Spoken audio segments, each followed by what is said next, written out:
تازه خبر: پاکستانی ډرون ننګرهار کې د ټي ټي پي مشر په نښه کړی. ملا یعقوب چیرته دی؟ جزئیات هم دلته وګورئ او چینل سبسکرایب کړئ.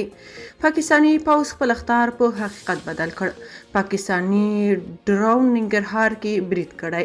پاکستانی پوځ ته نږدې رسنیو خبر خپور کړ چې تېره شپه د یاد هیواد ډرون الوتکې د ننګرهار لالپور ولسوالۍ کې د ټي ټي پي پر کسانو برید کړی.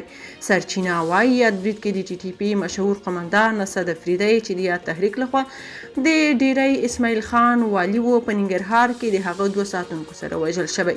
سرچینې زیاته کړې چې د پاکستان پوځ د ګواښ وروسته د یاد هیواد ډرون الوتکې د ډیورنډ فرضي کرښې څیرمه ولایتونو پر فضا باندې ګزمې کوي او هر وخت او هر ځای چې خپل مخالفین وویني نو برید پرې کوي.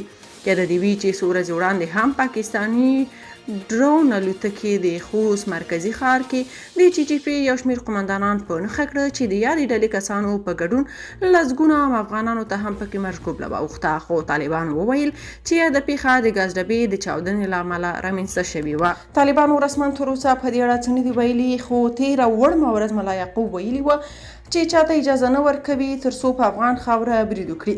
یو شمېر شنونکي وایي د طالب مشرانو کورونه اوس هم پاکستان کې دي، ځکه خو د پاکستاني پوځ بریدونو ته عکس العمل نه ښایي او نه هم بالمثل اقدام کوي. عام افغانان بیا وایي طالبانو د 49 هیوادونو د ماتولو دعوه کوي، خو پاکستان ته بیا د ځواب ورکولو نه دي. یاده دې وي چې د طالبانو حکومت راتګ څخه تر اوسه د پاکستان پوځ جیټ او ډرون الوتکې بار بار پر کونړ، ننګرهار او خوست باندې حملې کړي، خو طالبانو تر اوسه په دې اړه هیڅ کوم عملي اقدام او جدي غبرګون نه ده ښودلی. یوازې په رسنیزو اخطارونو یې بسنه کړې، ځکه خو پاکستانیان هم سپین سترګي کوي او پرته له کوم ډار پر افغان خاوره بریدونه کوي.